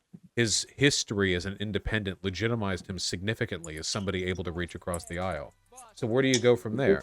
I genuinely do not know. And what type of leader is it going to be? Is it going to be someone like AOC, Is it going to be like a young, peppy, Democrat entryist type leader? Is it going to be somebody outside the system entirely, like a media organizer? Is it going to be some guilty multimillionaire who decides to commit their life towards a socialist cause? I genuinely do not know. But we need something like that, because unfortunately, I just don't think the material conditions are ripe for decentralized organization, not at a national level, not right now. Does that make sense? That does make sense. In fact, what you're describing about the lack of central leadership, focus of central leadership, sounds very similar to what eventually led to the Occupy movement sort of collapsing in on itself. I had a lot of hope during that time, but they didn't seem to be able to get any kind of centralized messaging or leadership going, and that kind of sort of led to their deterioration. And reporters would come up to protesters, and they would. This is what I think of, at Occupy Wall Street, because I remember seeing this video footage back when it was going on. I was just a kid. At the time, but the reporters would go up to Occupy Wall Street protesters and ask them, what are you doing here? What are your goals? Name 5 things you want done. These are easy questions for an activist to answer, but they didn't have those answers. A lot of the people there were just sort of generally angry against wealthy people after the financial crash, or the financial crisis, the housing market crash. And that's fine. It's good to be angry at rich people, but it's all a huge optics game. Now, you take a look at the Black Panther Party, They got plenty of media attention. Reporter goes up to the Black Panther Party. You know what answers they get? They either get, sorry, I don't talk to media, or they get a perfectly rehearsed and concise explanation of everything they wanted, like that, with the discipline of a soldier. Now, the Black Panther Party commanded a wildly disproportionate amount of media attention and power relative to their size. There weren't that many Black Panther Party members. It wasn't like BLM, millions of people were part of BLM, The height of the Black Panther Party, I think they were in the low 5 digits. Wait, actually, let me check. Black Panther Party membership size. I'm just getting info on the new Black Panther Party. God. Wait, Black Panther Party size. Membership, about 5,000 people. 5,000 people! We have more than that watching the live stream right now. And with fewer people than the current audience of this live stream, they were able to command the attention of the nation, do unbelievable on-the-ground work. They weren't a perfect organization, but there are certainly benefits to sort of a rigorous and disciplined, approach towards political advocacy. The problem is, if you're going that strict, though, and they were strict, you can't really have 10 million people in your party. You can't distribute that much discipline across that large of a group. So what's the answer? Do you have a ton of little Black Panther parties disciplined all over the place? Do you accept a lower level of discipline for a greater degree of participation?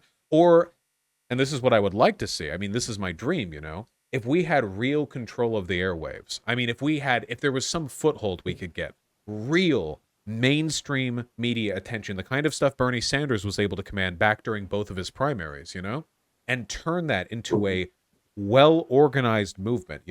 Here is what you want. Here are your talking points. We need to participate. We need to protest. We need to do this and that. Of course, he was limited by being a politician, because if there was ever any violence at a protest that he organized, then he would be held responsible for it, and that would have been used against him to great effect. So he didn't directly organize anything. He just had his campaign rallies, which are an accepted and expected type of organization for a campaigner. This is why activists and politicians have different jobs. Anyway, there's a lot to dream about, but yeah. You bring me to the next topic, which ironically enough has to do with how low the bar currently is for politicians being able to get away with shit that they've incited. What happened on January 6th at the nation's capital, and how surprised were you? I mean, I feel like what happened on the 6th was pretty much inevitable, though I am surprised by the extent to which the Republican Party essentially endorsed what took place. That's the thing that really astonished me. In terms of the actual harm done, a couple people died and there was some building damage. Whatever. If I criticize that, then I have to criticize BLM too, because people die there sometimes, and there's plenty of property damage at those rallies. It's not the damage and the death. The problem is that it was a direct attack on our Capitol building, and that it was essentially endorsed by the right on this country. They say it wasn't endorsed, but Donald Trump organized it. We know that there were leadership within the Republican Party was directly responsible for some of the elements of its organization. We know there was a ton of behind-the-scenes coordination among both politician and media establishment officials beforehand. We know that following the violence, there has been at best milquetoast condemnation and at worst open advocacy for what took place. We know that the Republicans lied and said that Antifa did it with no evidence, but also the Republicans don't want there to be an investigation into it because it was Antifa, but they don't want to investigate the Antifa and blah, That's blah. not suspicious as fuck, yeah. Yeah, it's not the attack itself that does it for me. It's that, like, next time we might not get off easy, you know? What if next time we have a grassy knoll situation and a couple of left-leaning Democratic congresswomen, get a bullet through the head? And then, there's a big thing about that. And then what'll happen. Marjorie Taylor Greene will go up there in front of the podium and say, like, this is a false flag. This was done left infighting. Nobody on the right did this. The investigation will be blocked. We'll probably hear rumors that there was media and, like, DMs being sent between people who coordinated the attack beforehand. There might have been some coordination. The schedule and movement of AOC might have been known beforehand and given to them by another congressperson, but it'll all get thrown away. It'll all get ignored. It'll keep happening over and over and over again until one of two things happen. One, we lose our democracy. Or two, every single person trying this is either in jail or disbarred from power. Those are the only two routes we can really take. If you have a political party that's this committed to ignoring the fundamental principles of democracy, they either end up dictators, dead, or in jail. And because I am not at all a fan of political violence, and because I think that we should probably be pushing for responses here, which sort of work within the broader system that we live within, I'd say that, yeah, they should probably be in jail. We should probably, commit to the idea that democracies can't survive the continued interference of people like this, Yeah, we have to we have to put our foot down at some point. We have to. There's really there no are laws other way to this look at already. We already have sedition laws. This isn't hard. We already know we can do these investigations, and I know that some of the behaviors these people have engaged in fit within the purview of what can be called sedition. I don't know what else you could call inciting and defending an attack on the Capitol building, which was done with the explicit intent of executing elected officials. This is straightforward stuff. But there are still a fucking gallows. Yeah, and Democrats do this too. Democrats will play defense for them. The Democrats with this myth of bipartisanship. What bipartisanship? With what party? We don't have two political parties. We have the Democrat Party and we have orcs. We have rabble-rousers. We have agitators and seditious traitors. That's what we have. There are not two parties here attempting to work within the system to produce positive outcomes. We have one party doing that and another party that's stamping all over the Constitution as hard as they can. It's just hard to Speak- survive.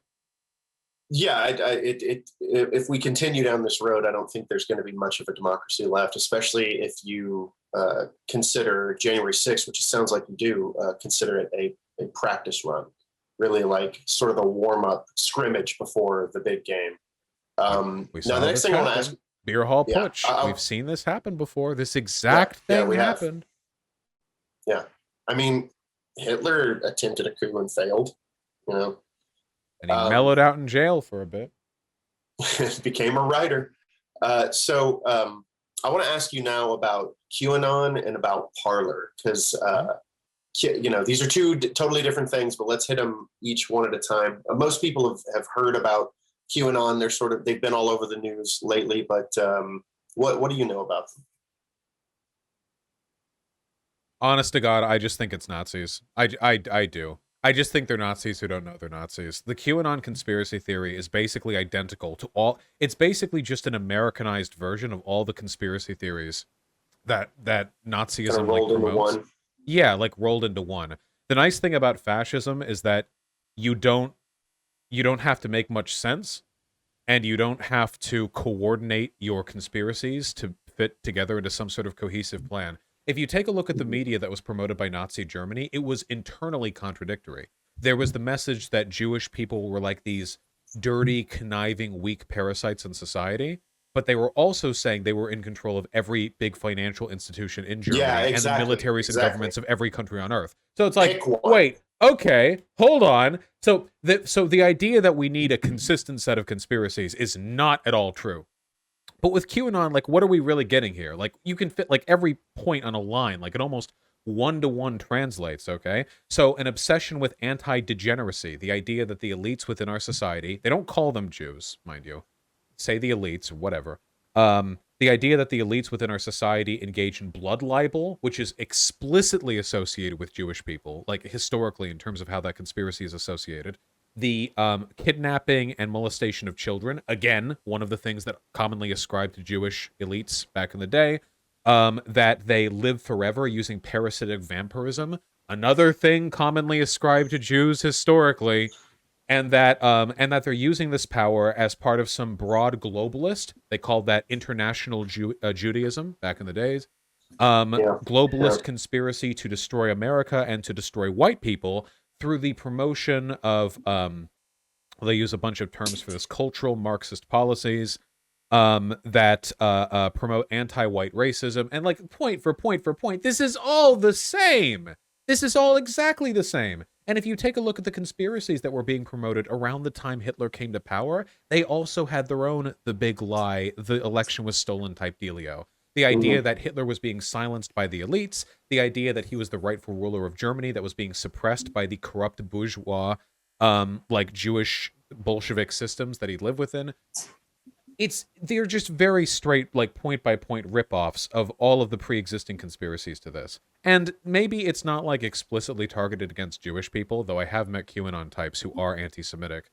But is it any better if they scapegoat all of this onto a different minority? Like, does that necessarily improve the situation? If they say, oh no, it's not Jewish people, it's Frankfurt academics, which was a Jewish intellectual tradition established in the 1960s. Okay, we've really moved the goalpost all 1 micron to the right there, you know, to avoid like hitting the net. It doesn't really change anything. And when you take a look at the rallies that these QAnoners engage in, there are also open neo-Nazis who promote and talk at them. It's not like there's some principled difference. It's not like you would go to a QAnon rally and they would be like, whoa, this is not a place for Nazis, and like shove them off or anything. They don't really care. They mix together and self-promote and interlink all the time. I don't say this lightly. I understand, like, I don't think everybody who believes in QAnon, like, personally, believes in the ideology of Nazism, you know? But I also don't think that Nazis did either. People don't have to, like, deliberately and intentionally believe things that they believe in order for them to still be stooges to a big movement. Many of them believe that they're really just there to save the children. Yeah. And that's what makes the movement so effective. And that's why when I say that politics is becoming the new religion, QAnon is what I think of, because there's so much of it that is like, this is Luciferian government. They use the terms like Luciferian. They use terms like, they evoke a lot of religious language in the kind of things that they post in their mainstream beliefs. So it is very much a political religion, in my opinion. Now, I want to talk about Parler really quick. Can I just say one last thing? Just one final thing. Oh, yes, please. Go ahead. You said a lot of the QAnoners, they just want to save the kids. That's true. And keep in mind, a lot of the Nazis just wanted to save Germany. They had just been told that their financial institutions were ruined because of international Bolshevism and Judeo banking, and that the only way to save their country was to avoid that. The fascism's ground troopers are always people who have 1/10 of the big picture. The number of people who are like, yes, I'm a Nazi because I've memorized all the ideological tenets of the party, that's like a minority of a minority of a minority. That is not how people get pulled into conspiracies, and it is not how people think.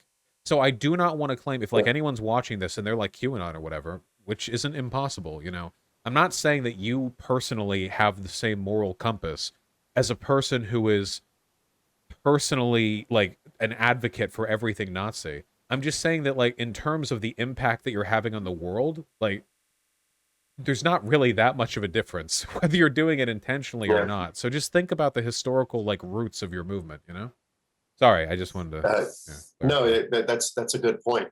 Moving on to Parler really quick. Back in 2016, when Trump won his election, his supporters, people, I'm speaking from personal experience, people I knew who supported him, a lot of my friends, my family, you could not escape them on social media.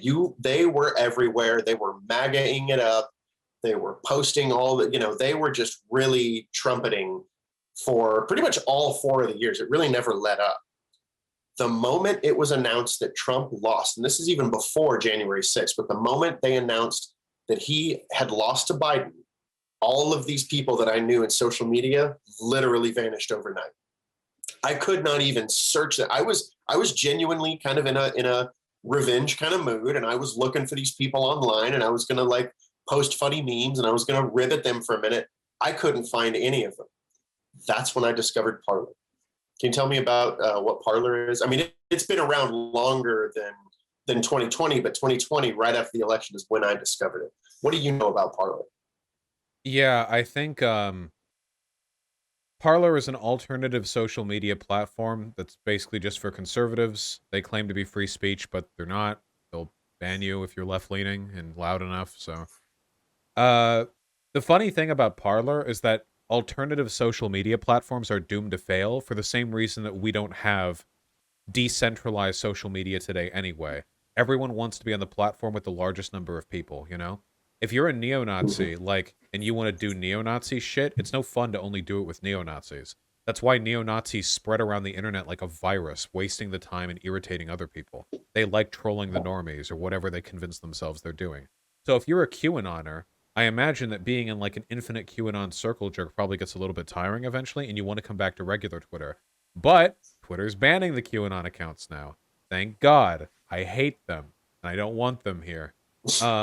So they run off to like Parler or whatever. They do their circle jerks for a while, and I don't know what like the retention is on that app, but I imagine that being isolated from like the majority of the country's demographic interests has to be, well, it has to be a little bit tiring, right?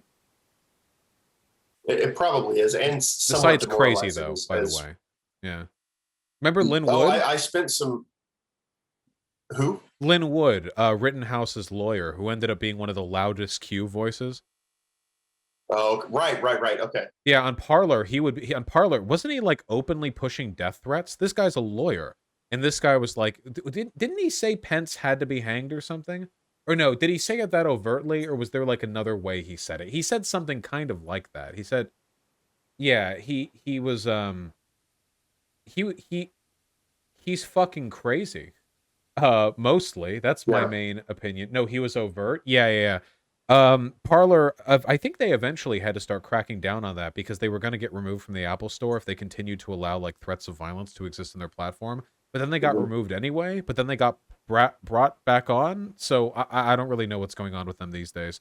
I've never actually been on Parler. I see screen caps from people who like Parler watch sometimes. It seems like it's a lot quieter than it used to be.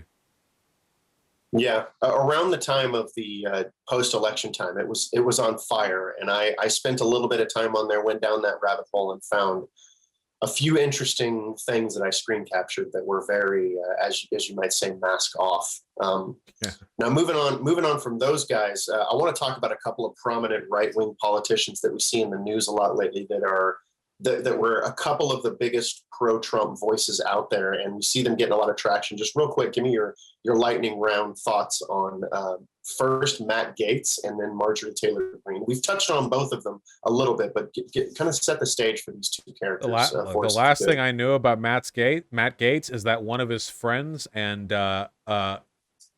comrades agreed to collaborate with the or cooperate with the probe into the allegations of child sex trafficking that the Department of Justice is throwing against Gaetz, and I'm pretty sure the girlfriend has too. So I think that Matt Gaetz is completely... Yeah, I heard the girlfriend had. Yeah, so Matt Gaetz is fucked. There's no possible way that with your friends and your partner flipping to like assist the feds. Yeah, he's fucked. And it's just a matter of time with him. I think it was like there were like leaked text messages too, and like he implicated other people too. Like at this dinner, I had this girl with me, and like I bought her or whatever. Really weird stuff like that. I think it was like the girl was like 17, but it was in a state where the age of consent is 17. But Matt Gaetz wasn't from that state. He traveled to that state, which meant that that's child. What's the term? Child sex tourism, I think. Yeah. So you go to a place with a lower age of consent so that you can fuck people there, but without. Yeah. And then there was trafficking women over there too, and just like crazy shit all over the place. Anyway, Matt Gaetz seems like a disgusting piece of shit in every conceivable way, and he's recently made headlines by getting absolutely owned by the Joint Chiefs of Staff chairman, explaining why his hyper-partisan attack on critical race theory in the military was stupid and counterproductive and anti-intellectual. Right. Yeah, I saw that. It was pretty funny. Pretty funny career highlights for him there. And yeah, well, I mean, we'll see what happens. The right doesn't seem ready to abandon him at this point. And, depending on how deep the investigation goes and how real that gets, it'll be interesting. Oh, I know. That's a really good point. That was a 14-year-old. And Trump has credible allegations from a 13-year-old. He has many rape allegations, but there's a 13-year-old. Yeah. Just go to fucking YouTube, and I'm sure you've done this. Type in Trump and Epstein at party, and there's footage of him and Jeffrey Epstein literally hanging out at the party. So yeah, who by the way, QAnoners never talk about. Literally never talk about. He wasn't just weird. Photographed with Epstein. Trump said he was friends with Epstein and said they both had an interest in young girls. I don't think this is. Yeah. This is documented stuff. Yeah, this is his voice. Like, but yeah, no, they don't care. Once again, it's all about power. It's not about it really shows how much bullshit there is behind all their culture war purity nonsense. And it's scary listening to guys like Sarg0n Jetty, who's like a right-wing populist, talk about how they need to abandon all the culture war stuff and embrace like a different form of conservatism. So there's like a whole shift even going on with conservatives right now that's very interesting. If they abandon the culture war stuff, they'll lose. They don't have empirical arguments. Yeah, they don't have anything else. Yeah, exactly. So who's Marjorie Taylor Greene? I mean, besides being a QAnoner, Marjorie Taylor Greene is probably the craziest person we've had in Congress for a long time. You can take a look at her social media history, and she just acts like a unhinged, med-needing lunatic in almost every element of her behavior, from stalking and harassing like Democratic congresswomen beforehand to like acting like a freak outside AOC's doorway when visiting Congress before, to like posting on social media all manner of crazy conspiracism from QAnon to the now infamous Jewish space lasers, I legitimately think that she is mentally unwell, and I mean that sincerely. I actually do believe that, and I think it says a lot about the ideology she represents. that it's so difficult to distinguish mental unwellness from a passionate advocacy for the politics that they engage in. It is very, Yeah. past a certain point, fascism and mental illness are fairly indistinguishable because both of them kind of involve the rejection of empiricism, you know? Mhm. Some people are able to keep it together a little bit better, you know? Like, for example, like, I don't know, like Charlie Kirk or whatever. Sure. Yeah. Yeah, like you keep it together for a bit. But I feel like if you take the ideology of a person like Charlie Kirk and you put it in a person with very little emotional self-control, you get a person who acts like just kind of crazy, you know? Just Yeah. I tend to think of fascism as like a social illness in a way. The way it like manifests in people, it feels like you can watch their faculties of reason being stripped from them. Do you have any family members who are like big Fox News viewers? Pretty much all of them. My family ranges from like, it's like there's like a libertarian Joe Rogan-y on one side, and then like religious, Mike Pence, what's her name, Michelle Bachmann, like that. Those are the two flavors of. I definitely prefer the former to the latter, I think. But yeah, the latter's more prominent in my family, unfortunately. I'm sorry, but when you watch them, like when you watch people watch Fox News all the time, you can see them rot away a little bit mentally. It's not just their politics get more far right. They get angrier, shorter, less capable of critical thinking, less capable of media comprehension, very reactive, very quick to like freak out at things. Yeah. You actually feel, and that's because all the processes that make us reasonable human beings are tied into our politics. And it's possible politically to erode at those things and leave people as husks of what they used to be. That is a thing that can happen to anyone, including us. But I feel like conservative outlets do a lot to deliberately instill that in people. There's definitely more of a saturation in the mainstream market for that kind of angry conservative voice, I feel. I mean, if you're an angry leftist voice, you're going to get attacked by both the right and the Democrats, I feel, because the Democrats are really a centralist capitalist party. They're not a radical left party. But I wanted to say, speak on Marjorie Taylor Greene, I wanted to add that you really haven't partied, Vosh, until you've partied at a space laser bar mitzvah. Okay, like that is the ulta. That kind of party is absolutely out of this world. Got to dance to dodge the arc of the laser beam that's cutting a swath through the tile. Yeah. You've been okay. So you've seen the footage. You've seen the space laser bar mitzvah footage. So the last question I want to ask you about, and this has been a fantastic conversation, by the way. Thank you so much for taking the time to do this. My pleasure. With everything that we've seen unfolding politically since 2016, how concerned should we be about what's coming next? Pretty extremely. The real question will come down to this. So the typical socialist answer is like, we have to focus on instilling the revolutionary spirit in people. I don't think that's our main priority. I think our main priority has to be stopping fascism. It's a one step at a time kind of thing. Socialists are pretty good at advocating for their rights and interests in a bourgeois democratic society because all of the principles of liberalism are better extolled by socialism than they are by, well, capitalism. You want freedom, you want democracy, you want equality. Okay, well, we rep that. But in a fascist society, none of those things are valued, and we lose a lot of our explanatory and persuasive powers. At that point, it's a fight for survival. A fight we lose, by the way. The socialists in Nazi Germany, they lost that fight. They're all dead now, mixed in with the rest of the mass graves.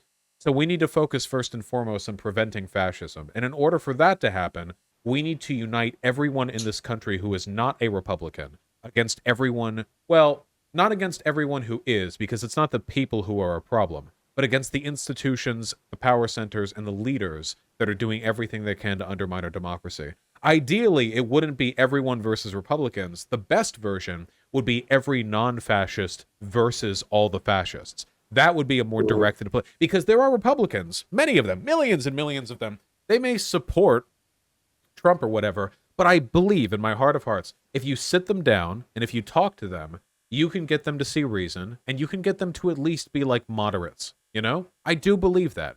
They're led by fear constantly, every day of their life. The media they consume, like a carrot and a stick, drags them across the breadth of this country, terrified of this or of that, of race mixing and integration one day, but then the next day it's critical race theory and Black Lives Matter protesters and Antifa, and the words change, but the sentiment never does.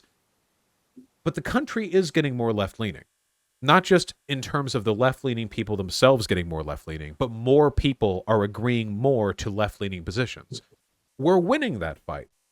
We just don't have much power politically because the way the Senate and the Electoral College work really disproportionately benefit Republicans, and also they're way better at getting more of their people to vote because a lot of their people are older and richer, which means they're more likely to be able to vote or have the time to vote, or et cetera, et cetera. There are a ton of institutional biases against us. But numbers, we have numbers. Far more than them. I think it's 35% of the country. That's 1/3 of the country that's Republican. And of that third, if you gave them a moment to think, how many of them would continue to support the overtly anti-democratic behavior of their party? I really do believe you can get a lot of them, because you talk to a lot of them too. They'll do the apologetics. You talk to one of them about Marjorie Taylor Greene, and they'll be like, yeah, we know, you know. They'll be like, yeah, okay. You talk to them about some of the stuff that Trump does and says, and they'll be like, yeah, we know. But then they'll be like, but we're still afraid of BLM. We're still afraid of China. We still want our jobs back. We still want this. We still want that. If you get them to focus on the right arguments, you can move them away. And every time we do that, we make the battle a little bit easier. Every time we convince a left-leaning person, a Democrat, or an independent that we are fighting a war for our existence, we're making things a little bit easier for ourselves. And God willing, we do this quickly, too, because we don't have that much time. With climate change advancing at the rate that it is, eventually we're going to start seeing resource wars and mass climate migration patterns in the tune of hundreds of millions of people. They're going to come to this country from the south. They're going to come to China from pretty much every which way. And there will be wars fought at the borders. There will be mass graves dug out right along the U.S.-Mexican border that we will kick corpses into. This is already going to happen. It's definitely going to happen. There's no other way. We're past the point of no return on that, okay? But the fundamental question is, okay, does this crisis plummet the world into ethno-nationalism, war, chaos, and nuclear oblivion? Or do the democracies in this world, and the more reasonable autocracies, survive long enough to form some kind of stable international pact to minimize death and chaos, to minimize destruction, and to make sure that humanity gets to survive to the 22nd century? And that is what I'm looking towards right now. And if socialists have to gut up for a second and say, okay, this isn't quite the socialist revolution that I wanted, but I do want to make sure the planet survives. I do want to make sure that fascists aren't the one deciding the fate of the planet when it really comes down to the wire. Then we got to make do with what we have. We got to do work we didn't want to do. And that's why I'm so adamant on not alienating Democrat liberals. As irritating as they often are, they are also, most of them at least, not fascists. So that's the line right now, you know? Yeah, I'm in total agreement with you about, reaching across the aisle to the more moderate, centered, rational people, because when catastrophe does come, if we're not ready, catastrophe is going to reach across the damn aisle for us. Yep. A tidal wave doesn't give a shit if you voted for Biden or wanted Bernie, favored Bernie in the primaries. A tidal wave doesn't give a shit. And this is not an anti-Republican sentiment, by the way. I just want to say, we're not right. When we say we need to fight against you, I mean, like, your ideas will run us into a rock wall. I'm not. With me being anti them is them with their hands on the steering wheel driving us at 130 miles per hour into a concrete divider, and me fighting them is grabbing the wheel and trying to drag it not towards that divider. That's the fighting. I'm fighting for political power so they don't die in 30 years either. Okay? That's what right. I'm fighting for right now. This is not about being anti them. It's being anti their ideas. And even the most ridiculously far-right conservative nationalist has a right to live in a country that I would lead. I would not have a right to live under their country.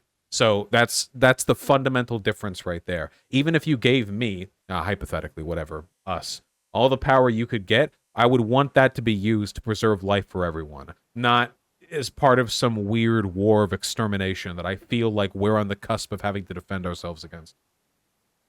Yeah. Well, cool, man. I agree, and with that sentiment, I think it's a good place for us to conclude this conversation.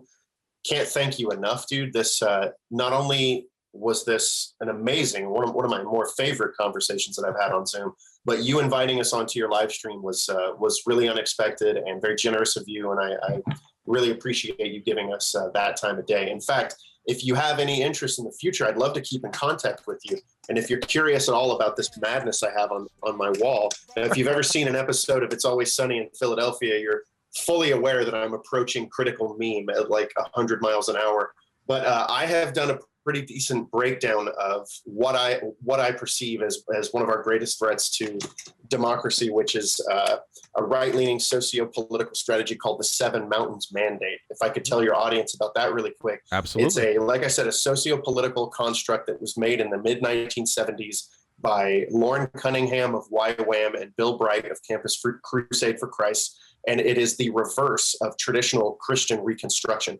Christian Reconstruction is more of like what Kevin M. Cruz would describe in his book, One Nation Under God, as Christian libertarianism. It was sort of no involvement from the state. It's like really the anti-public school sentiment that you see on the far right. Yeah. It's like, get the government out of my home, get the government out of my kids' education, and I, the man of the house, will rule my own individual sphere under the influence of God. So it's like the church, the family, and then the children. That's Christian theonomics, the standard, what most people think of when they think of Christian Reconstruction. Seven Mountains Dominionism is different. Seven Mountains Dominionism is reverse grassroots from the top down.